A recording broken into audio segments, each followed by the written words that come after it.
Imagine the day it happens. No dramatic countdowns, no glowing portals, no booming voice declaring history in the making. It begins with a low hum inside an unremarkable building in a remote, unnamed facility. A single coil of exotic matter, an unstable loop of energy held together by magnetic fields the size of a small moon, begins to spin. The readouts twitch. Spacetime, that stubborn, ancient weave of reality, flexes by a fraction of an atom's width. It's the tiniest ripple ever created by human hands. And yet, it's not nothing. In that moment, the centuries-long wall that separated us from faster-than-light travel develops its first hairline crack. The physics we weren't supposed to touch for most of our history, Einstein's speed limit, was an immovable law. Nothing, no matter, no signal, could exceed the speed of light without requiring infinite energy. It was a prison cell with beautifully written rules. But then came Miguel Alcubierre, who, in 1994, dared to write a loophole into the universe's legal code. His equations didn't break Einstein's laws, they sidestepped them. The ship wouldn't move faster than light at all. Instead, it would compress space in front of it and expand it behind, letting the craft ride a wave of warped spacetime. Like a surfer on the cosmic tide. Like a needle pulling the universe through itself. The problem? It demanded more energy than existed in the known universe. And the exotic matter required, negative energy density, was something no one even knew how to make.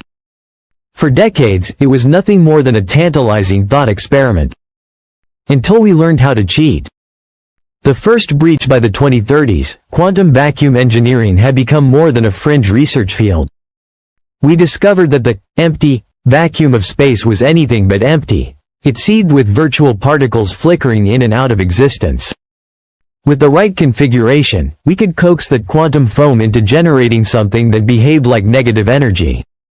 It started in labs too small to get headlines.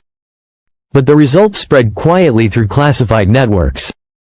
A black-budget aerospace program, name redacted in every surviving document, allegedly reached the critical ripple threshold in 2037.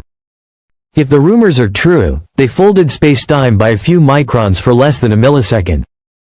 Officially, nothing happened. Unofficially, something changed. The moment the universe became small, once you can fold a few microns, you can fold a few meters. Once you can fold a few meters, you can fold a few kilometers. And the second you can fold a few kilometers, the entire geometry of human existence shifts. The moon? An afternoon trip. Mars? A weekend getaway. Proxima Centauri? Close enough to send a real estate scout. The distance between here and there stops being a number, it becomes a setting. A dial you can turn. But here's the terrifying part: we think of space as empty, a vacuum. But warp drive physics reminds us of something unsettling. Spacetime is not just a backdrop, it's a medium. And mediums can store things. When we fold spacetime, we're not simply slipping past cosmic speed limits. We're pulling on threads that may connect to other things. We have no idea what happens in the folds themselves. Are they pure void?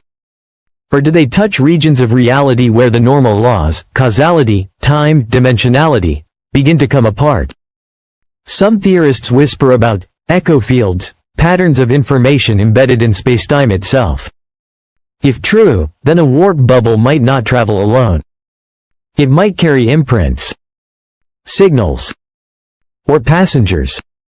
The first human ripple, the first official test, will likely be sold to the public as a safe, scientific demonstration. But the truth is, no one will know what's on the other side of that first fold. It might open to empty space exactly where we expect. It might overshoot. It might undershoot. It might not come back at all. And yet, someone will be first. Maybe a private company with enough ambition to risk billions. Maybe a government racing to secure a military advantage.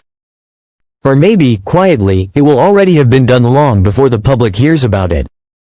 When it does happen, it will mark the single most important pivot in human history. Not fire. Not the wheel. Not the internet. the day we folded the universe. Life after the fold. If humanity survives the transition, the changes will come fast. Colonies on dozens of worlds within decades. Trade routes between systems. Resource extraction from planets no telescope has yet glimpsed. The Kardashev scale will struggle to keep up. We'll leapfrog toward Type 2 status, not because we learned to drain our sun's energy, but because our access to all suns will make such a goal trivial. But so will others. The neighbor's problem for decades, the Fermi paradox asked, if intelligent life is common, where is everyone? Warp technology changes the question.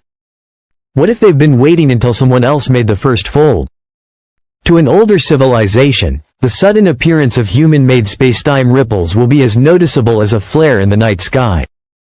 We will have announced, loudly and unmistakably, we're here. And now we can move. Will they welcome us? Ignore us? Warn us? Or intercept us before we take a step further? The first encounter might not be across the stars. Here's a chilling possibility. When we warp, we might not even leave our solar system before meeting something else. If spacetime is indeed a fabric, there may be folds already woven in, hidden, dormant, until we tug on them. Some could lead elsewhere in the galaxy. Some could lead, somewhere far stranger. Imagine the first warp test returning home not in triumph but in silence. The ship drifts into orbit without a single transmission. Its hull is scarred with patterns no engineer can explain, grooves spiraling in fractal shapes, as though something had studied it with hands far older than humanity's tools. When the hatches are opened, the crew steps out slowly, not with the relief of survivors, but with the distant, hollow gaze of people who have seen too much. They speak of landscapes that cannot exist, forests of translucent crystal that hum in perfect harmony with the ship's engines, oceans that pulse with a heartbeat they could feel through their bones, skies that shifted through colors for which no human language has a name. But most disturbing of all, they say they were not alone. They swear they saw silhouettes, some tall as buildings, others smaller than children, standing far away, watching. And sometimes, closer. The real race. The public will celebrate warp propulsion as the dawn of a new space age. Politicians will speak of colonies, commerce, and a new golden era of exploration. The headlines will ask who will be the first to reach Alpha Centauri. But in the quiet, windowless rooms of intelligence agencies and military command centers, they will speak a different language. They will know that the real race isn't about who arrives first, it's about who comes back alive. Because the folds of space are not empty. And once we learn to enter them, we cannot pretend they do not see us. The first civilizations to climb out of their planetary cradles are like newborns crawling into a dark forest. Warp propulsion does not make us predators. It makes us visible. And in this forest, visibility is an invitation.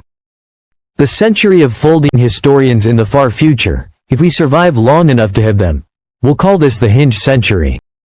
Every invention before it will seem like primitive tools compared to the ability to fold the universe. Every chapter after it will belong to a post-human story. Warp propulsion will erase the vast distances that have always shaped our destiny. It will erase the delays that once gave us safety. The ocean between continents kept wars contained, kept predators away. The vacuum between stars has done the same for millennia. Once it's gone, the walls will be down. Every star will be a door. And every door can be opened from both sides. Perhaps we will find friends out there. Perhaps teachers. Or perhaps we will find the equivalent of a hungry lion noticing, for the first time, that there is meat nearby. The final question in the end, warp propulsion is not just an engineering problem, it's an identity crisis. The moment we can fold the universe, we stop being defined by Earth. It will no longer be the center of our maps, the edge of our reach, the limit of our dreams. It will simply be, where we started. We will belong not to a planet, but to the weave itself. We will stop thinking of space as an expanse and start thinking of it as a fabric, something we can twist, stretch, tear, or mend. But fabric, once folded, never returns to its original form. Every fold leaves a scar. Every scar tells a story. And some stories, once told, cannot be untold. When the first lever is pulled, when the first thread is drawn and the fold is made, we will hear the fabric whisper back. It might speak in radio bursts, in gravity waves, in dreams we cannot shake. It might answer with silence. Or it might answer with a question of its own. What took you so long? And that is the moment everything will change. Not because we crossed the distance to another star, but because something, somewhere, will finally know we are here. And the folds we make will not only be ours to travel. The door